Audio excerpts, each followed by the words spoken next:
আসসালামু আলাইকুম রহমতুল্লাহ। প্রিয় ভাইরা আমার, পৃথিবীর এবং পুরো ওয়ার্ল্ডের একজন মহামানবকে নিয়ে আজকে কথা বলবো ইনশাল্লাহ আপনাদের সামনে। ইসলামের দ্বিতীয় খলিফা হযরত ওমর রাদিয়াল্লাহু তাআলা আনহু, তিনি রাষ্ট্রের প্রধান দায়িত্বে থাকা অবস্থায় রাষ্ট্রের গুরুত্বপূর্ণ হিসাব নিয়ে একদিন গভীর রাতে বসেছেন। ইতিমধ্যে হযরত আলী রাদিয়াল্লাহু তাআলা আনহু তার কাছে আসছেন, সালাম দিয়েছেন, আসসালামু আলাইকুম রহমতুল্লাহ, হে আমিরুল মুমিনিন।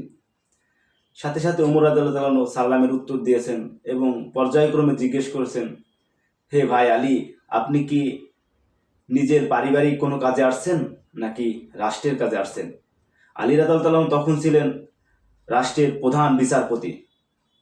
যখনই আলী রাদিয়াল্লাহু তাআলা আনহু বললেন, হে আমিরুল মুমিনিন, ওমর রাদিয়াল্লাহু তাআলা আনহু, আপনার কাছে আমি আমার পারিবারিক বিষয় নিয়ে আলোচনা করতে আসছি।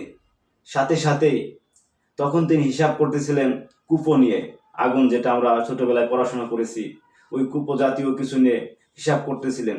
সাথে সাথে তার মুখের উপরে বাতিটা নিভিয়ে দিয়েছেন ওমর রাদিয়াল্লাহু তাআলা আনহু।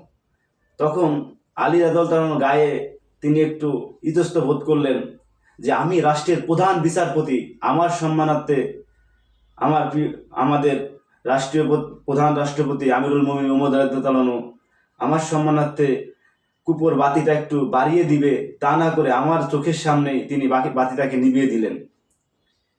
এই ঘটনার মধ্যে লুকিয়ে আছে একটা সততা, যেটা মেনটেন করা আমাদের প্রধান রাষ্ট্র নায়কদের প্রয়োজন, গুরুত্বপূর্ণ বিষয়।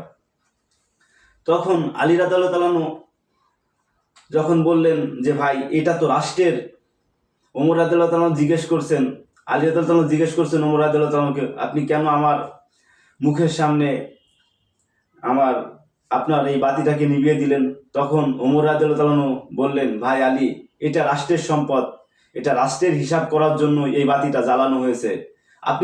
আপনি তো রাগ করার কিছু এখানে নেই। আপনাকে আমি আগেই জিজ্ঞেস করেছি যে আপনি কি নিজের পারিবারিক বিষয়ে কথা বলতে আসছেন না রাষ্ট্রীয় বিষয়ে কথা বলতে আসছেন? প্রিয় ভাইরা আমার, এখানে একটি শিক্ষণীয় বিষয় আছে।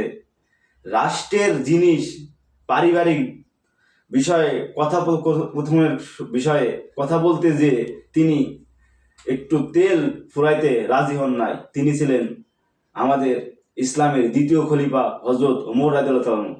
তার এই সততার কারণেই তিনি পুরা পৃথিবী জুড়ে মানুষের হৃদয়ে জায়গা করে নিয়েছিলেন।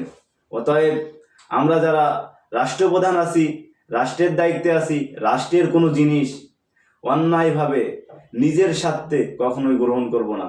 আমরা যখন মানুষের কাছে, মানুষের স্বার্থে রাষ্ট্রের জিনিস রাষ্ট্রের মানুষের কাজে ব্যবহার করব, তখন আমরা আল্লাহ তাআলার কাছে সম্মানিত হব ইনশাল্লাহ। ঠিক একই কাজটা করেছিলেন হযরত ওমর রাদিয়াল্লাহু তাআলা আনহু। তিনি তার সততাকে কখনোই বিক্রি করেননি। অতএব আমরা আমাদের নিজেদের অবস্থান থেকে, নিজেদের জায়গা থেকে প্রত্যেকে সততা অবলম্বন করব ইনশাআল্লাহ। আল্লাহ তাআলা আমাদেরকে তৌফিক দিক। ওমা তৌফিক ইল্লা বিল্লাহ।